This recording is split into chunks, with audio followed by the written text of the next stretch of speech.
बार ब्रह्मा जी ने राजा दक्ष को प्रजापति बना दिया, प्रजापति घोषित किया तो सम्मान समारोह रखा। तो सम्मान समारोह में सब देवता आए, तो शंकर जी भी आए, विष्णु जी भी आए।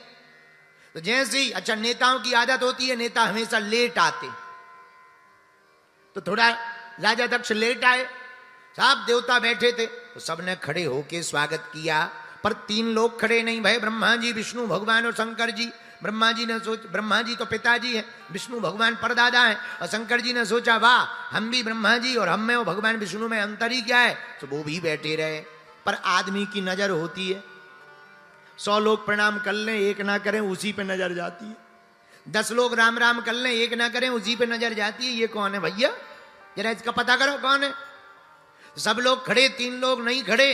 राजा दक्ष की खड़े लोगों पे नजर नहीं गई, जो बैठे हैं उन पे गई। अब पिताजी को क्या कहें, परदादा जी को क्या कहें, पर शंकर जी को देख करके दिमाग खराब हो गया। तो सबसे बाद में इनके प्रवचन होने थे दक्ष के, जो मुख्य अतिथि होता है सबसे लास्ट में उद्बोधन देता है, लेकिन सबसे पहले ही ठोक दिया। श्रूयताम ब्रह्म ऋषियो में सह देवा सह अग्निय। सुनो, अरे सुनो सुनो देवताओं, सुनो। कोई सभ्य समाज में एक असभ्य आदमी आ जाता है, मामला गड़बड़ा जाता है, तो सब देवता एक दूसरे को देखने लगे, भैया यहां असभ्य कौन है। अरे राजा दक्ष बोले, इधर उधर क्या देख रहे, ये दिखाई नहीं पड़ रहा, नंगा शिव, न बैठने का ज्ञान है न उठने का ज्ञान है, भूतों के साथ रहता है, ये भी आधा भूत ही है। अब देवता लगे एक दूसरे को देखने, हे भगवान। राजा दक्ष इतनी बक बक बक बक करने लगा कि नंदी से नहीं रहा गया। तो नंदी थोड़ा तमतमाए, महाराज आपकी आज्ञा हो तो इन्हें ठिकाने लगा दे। शंकर जी बोले, चुप हो जा, शांत बैठ जा, ससुराल की गालियां हैं, किसी को शादी के टाइम पे मिलती, हमें तो बाद में भी मिल रही हैं, ये हमारे ससुर जी हैं, चुप बैठ। अरे महाराज, पर बहुत हो गई। और इतनी बक बक राजा दक्ष ने करी महाराज कि अंत तो गत्पा उसने श्राप दे डाला। सुनो, आज के बाद किसी भी यज्ञ में भगवान शंकर का कोई भाग नहीं होगा, कोई हिस्सा नहीं होगा, कोई अधिकार नहीं होगा। बोलो सीताराम। किसी ने राजा दक्ष से कहा, एक बात बताओ। बोले क्या? बोले तुम्हें शंकर जी में इतने अवगुण ही दिखाई पड़ रहे, तो अपनी बेटी का विवाह क्यों किया? तो शंकर जी की तरफ देख करके राजा दक्ष बोला, हमने थोड़ी किया, ये तो पिताजी की आज्ञा थी, वरना कहां मरकट लोचन वाला। मरकट लोचन का मतलब होता है बंदर की आंख वाला। कहां बंदर सा दिखने वाला ये शंकर, कहां हमारी प्यारी सी सती, इसके लिए थोड़ी थी, वो तो पिताजी की आज्ञा थी, सो करा दिया। अब तो नहीं रहा गया नंदी से। भगवान शंकर की तरफ देख करके बोले, सुनो महाराज, अब जो होगा सो देखा जाएगा, तुम बाद में पीट लेना, हम इन्हें तो ठिकाने लगाएंगे ही लगाएंगे। क्यों? हरि हरि निंदा सुनये जो काना, हो ही पाप गौ घात सम।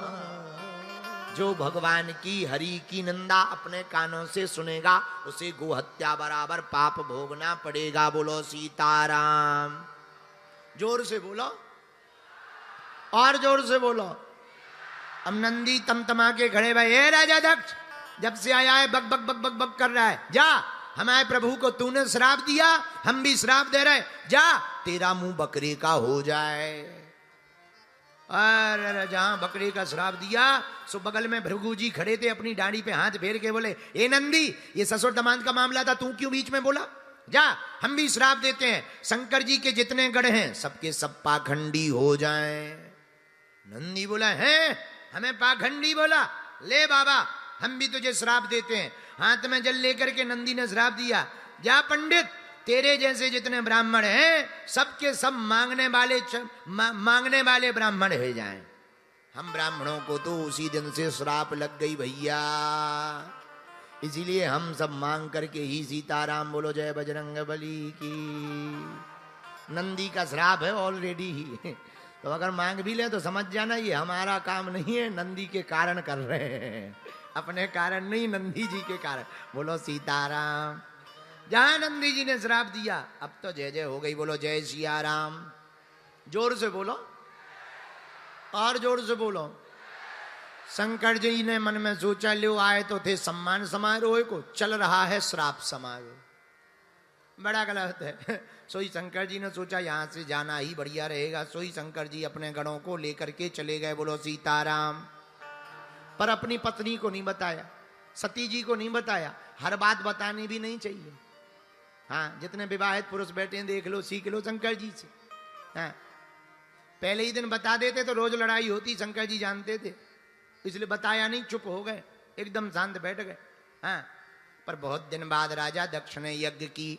यज्ञ में सबको निमंत्रण दिया पर भोले बाबा को नहीं दिया। ये बात देवताओं को भी पता थी, पर कभी कभी पड़ोसी भी बड़े खतरनाक होते हैं। जले पर नमक छिड़कने का काम पड़ोसी बहुत बढ़िया करते हैं। देवताओं को पता है कि बुलाया नहीं, तो देवता भी कितने गजब के, विमान कहीं से भी ले जाते। भाई रोड हो तो एक ही रास्ता, नाव हो तो एक ही नदी, पर विमान के लिए तो आसमान है, कहीं से भी ले जाओ। पर देवता इतने खतरनाक, कैलाश पर्वत से ही हूं हूं ले जा रहे हैं। एक निकले दूसरो हाउ हाउ हाउ, और ऐसे नहीं गावे बजावे, और जहां कैलाश पर्वत आवे सो ज्यादा धीमो विमान कर ले और जोर जोर से बजावे राम राम राम राम राम। शंकर जी तो ध्यान में बैठे, लेकिन सती जी का दिमाग सुबह से ही खराब है कि आज दिन भर से विमान निकल रहे, हवाई जहाज निकल रही, हेलीकॉप्टर निकल रहे, क्या गड़बड़ है भैया, कहीं युद्ध छिड़ गया है क्या? लगातार निकल रहे। सोई एक विमान में गंधर्वियां जा रही थी, नीचे से सती जी ने हाथ हिला के पूछा, अरे बहनों कहां जा रही हो? सोई ऊपर से गंधर्वियां बोली, अरे बहन तुम घर पे ही बैठी है, तो ये ना पता तेरे पिताजी ने विशाल यज्ञ को आयोजन करो है। सो ये सारो करके सती बोली, हाँ हाँ पतो पतो पतो, चलो चलो हम भी आए। अब भोले बाबा बैठे बरगद के पेड़ के नीचे। अब पहुंच गई सती जी, चरणों को दबाने लगी। भोले बाबा बोले, देवी जी आज बड़ी सेवा हो रही है, कुछ खास बात है क्या? तो सती जी बोली, नहीं महाराज, हम स्त्रियों का तो धर्म है पति के चरणों की सेवा करना। भोले बाबा ने कहा, देवी आज बड़ी सेवा हो रही, क्या बात है? महाराज हम स्त्रियों का धर्म है। हाँ वो तो हम समझते हैं। महाराज एक निवेदन करें? हाँ करो। आप अब देखो शब्द शैली सुनना सती जी की। महाराज आपकी ससुराल में आपके ससुर जी ने यज्ञ का आयोजन किया है, आप चलोगे? भोले बाबा बोले, निमंत्रण आया है। तो सती जी बोली, निमंत्रण तो नहीं आया पर डांक गड़बड़ा गई होगी। हमारे पिताजी हमसे बहुत प्रेम करते हैं। अब देखो भोले बाबा कितने सहनशील हैं, आज तक जो बात को छिपा कर रखा आज बताए, देवी उस दिन ऐसा ऐसा हो गया था इसलिए तुम्हारे पिताजी हमसे नाराज हैं। अरे महाराज हमारे पिताजी को हम जानते हैं, हम ठिकाने लगाएंगे, हम समझाएंगे, क्षमा मांगेंगे। देवी अब वो क्षमा नहीं मांगेंगे, बहुत बड़ी बात हो गई है, उन बहुत अभिमान में भरे भए हैं, अब परेशान। अरे महाराज आप हमें आज्ञा दो। देवी सुनो, वहां नहीं जाना चाहिए। कहां? आवत ही हर से नहीं, नैनन नहीं स्नेह, और तुलसी तहां न जाइए, चाहे कंचन बरसे में। जहां जाने से तो दूसरों को प्रसन्नता ना होवे, आंखों में प्रसन्नता ना छावे, चेहरा मुस्कुराए ना, ऐसे घर पर सोना भी बरस रहा हो तब भी नहीं जाना चाहिए। और देवी सुनो, रही मन धागा प्रेम का, मत तोड़ो चटकाय, और टूटे से फिर ना जुड़े, जुड़े गांठ पड़ी जाए। पर सती जी नहीं मानी, महाराज हम तो जाएंगे।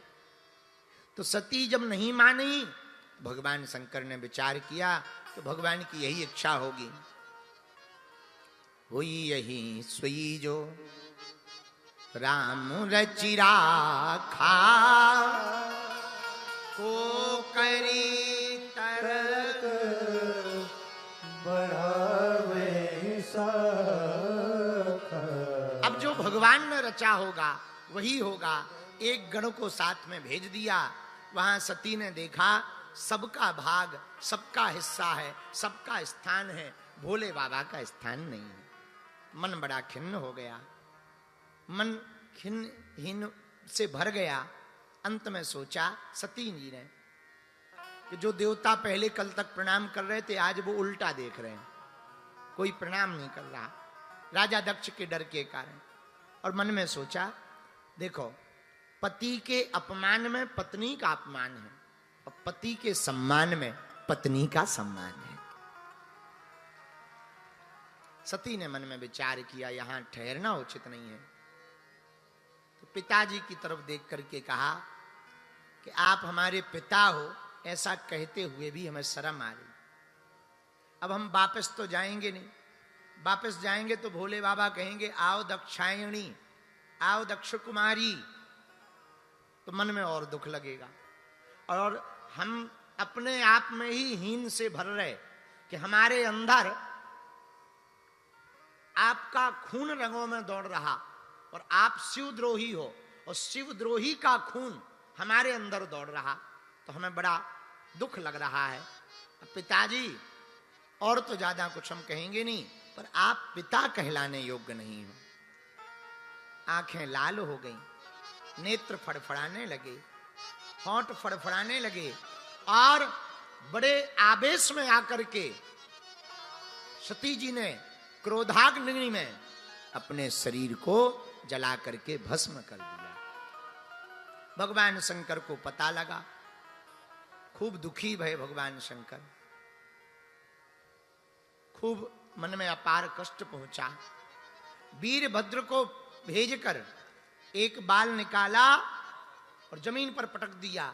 विशाल काय पुरुष प्रकट भया, हे भद्र जाओ तुम्हारा कल्याण हो, वीर जाओ तुम्हारा कल्याण हो, जाकर के यज्ञ को विध्वंस कर दो। वीरभद्र खूब सेना लेकर गया, ऐसा बवंडर सा छा गया यज्ञशाला के ऊपर मानो तूफान आ गया हो, और प्रेतों को ले जाकर के वीरभद्र ने हमला कर दिया, यज्ञशाला को विध्वंस कर दिया। जो ऋषि मुनि हंसी कर रहे थे सती जी की, सती जी को देख करके जो चिढ़ा रहे थे, यत्र तत्र खड़े हो रहे थे, मुंह टेढ़ा कर रहे थे, वीरभद्र जी ने एक एक करके सबका हिसाब किताब कर दिया। भृगु जी तो डांडी पकड़ के उखाड़ दी, हे महाराज बड़ी लंबी डांडी लेकर के घूमते हो, तो एक महात्मा की तो डांडी पकड़ के उखाड़ दी महाराज। और इतना ही नहीं, जो पकड़ में आवे सबको पकड़ पकड़ करके दंड देना प्रारंभ कर दिया और राजा दक्ष के सिर को काटकर हवन कुंड में कर दिया स्वाहा, यज्ञ विध्वंस कर डाला। देवताओं को बहुत कष्ट पहुंचा तो ब्रह्मा जी के पास गए, बोले भोले बाबा बहुत नाराज हो गए। बोले क्यों? अरे बोले महाराज क्या बताएं, भृगु जी की डांडी उखाड़ दी, जो पूखा देवता हैं पूखा देवता की 3200 तोड़ दी, और महाराज उनको तो वेदांती कर दिया, दांत ही नहीं उनके मुंह में बचे। महाराज सब देवताओं को एक ना एक करके सभी देवताओं को दंड दिया। ब्रह्मा जी बोले देखो भाई हम लोग तो गए नहीं, तुम गए हो, अपने मन से गए हो, इसीलिए कष्ट पा रहे हो, अब करें क्या? तो सब देवता बोले आप ही शंकर जी को शांत करवा सकते हो। ब्रह्मा जी बोले देखो स्वभाव के बड़े सरल हैं, क्षणे रुष्टा क्षणे तुष्टा, रुष्टा तुष्टा क्षणे क्षणे, थोड़े में प्रसन्न थोड़े में नाराज। भोले बाबा का ये स्वभाव सहज स्वभाव है पूरा। भैया जब देवता पहुंचे महाराज कृपा करो, सब ब्रह्मा जी पहुंचे, बोले महाराज आपके जैसा कोई देवता नहीं है, खूब श्लोक गाय नमामि समीशान निर्वाण रूपम विभुम व्यापकम ब्रह्म वेद स्वरूपम निजम निर्गुणम निर्विकल्पम निरीहम चिदाकाशमाकाश वासम भजे हम, खूब स्तुति गाई। हे भोले बाबा आप तो त्रिभुवनपति हो, त्रिगुणातीत हो, आपका क्या कहना, हम पर कृपा करो। देवताओं ने स्तुति की। भगवान बोले, शंकर जी बोले कैसे आए? देवता बोले हैरान है, काऊ की खपड़िया फूट गई, काऊ की डांडी उखड़ गई, काऊ की आंखें फूट गई। जी खड़े महाराज भूखा देवता, इनकी तो 3200 ही चले गए हैं, भग हैं, इनकी आंखें फूट गई, हम तो महाराज सब लोग हैरान हैं। शंकर जी बोले यज्ञ में गए क्यों थे? बोले निमंत्रण था। तो बोले जब हम 3 लोग नहीं गए तो तुम लोग क्यों गए? महाराज गलती हो गई, आगे से ध्यान रखेंगे। ब्रह्मा जी बोले क्षमा कर दो। शंकर जी बोले क्षमा ही है, हमें क्या लेना देना, हमने गलती थोड़ी की, इन्होंने गलती की, हमारे कुछ गण गए होंगे, उन्होंने गड़बड़ कर दी होगी, हम कंट्रोल कर देंगे, टेंशन ना लो, सब ठीक हो जाएगा, सब ठीक हो जाएगा, टेंशन ना लो। लेकिन ब्रह्मा जी बोले महाराज चलो यज्ञ पूरी करवा दो, अधूरी डली है। तो शंकर जी बोले हम क्यों जाएं जब हमें कुछ मिलना ही नहीं है, मिले तो जाएं, जब हमारा कहीं हिस्सा ही नहीं यज्ञ में होना है तो हम काहे को जाएं। अरे महाराज ऐसा मत करो, आपको हम सब देवता वचन दे रहे, यज्ञ में जो भी बचेगा सब आपका ही भाग होगा, आपका ही हिस्सा होगा। आप कृपा करके यज्ञ पूरी करो, बोलो सीताराम। अब भोले बाबा आए, यज्ञ फिर से प्रारंभ भई। अब यज्ञ प्रारंभ भई तो यजमान चाहिए, पर कई भैया यजमान तो चलो गो। बोले कहाँ? बोले ऊपर। बोले कहाँ गो? बोले शरीर तो डलो है पर मुख तो हवन कुंड में स्वाहा होगा। अब शंकर जी ने कहा तो फिर हवन कैसे होगा? बोले अब आप ही उपाय बताओ। चलो यजमान को ही खड़ा करो। सोई त्रिशूल को आज्ञा दी कि जा करके काऊ को भी सिर लेकर के आ जा। एक बकरा को सिर लेकर के त्रिशूल आ गओ और दक्ष के मुंह पे बढ़िया गजब की फिटिंग कर दी, सर्जरी कर दी। लो भैया चेला फिर से तैयार। और जहां दक्ष का मुंह पे भैया बकरा को सिर लगो, सोई उसे ख्याल आया कि पूरा खेल जो है खपड़िया का ही था। ये खपड़िया ठीक बदल गई। पहली वाली खपड़िया ऐसी थी कि शंकर जी से ही विरोध करवा दिया था। सोई हाथ जोड़ लिए राजा दक्ष ने और स्तुति करने लगा, और स्तुति अपनी ही भाषा में करने लगे। चूंकि मुंह बकरे का है तो करने लगे, तो शंकर जी को बड़ी हंसी आ गई। शंकर जी को हंसी आई तो देवताओं को हंसी आ गई। इसलिए तुम देखना मंदिर में जब भी भोले बाबा के भगत जाते हैं तो पूजा करने के बाद क्या करते हैं?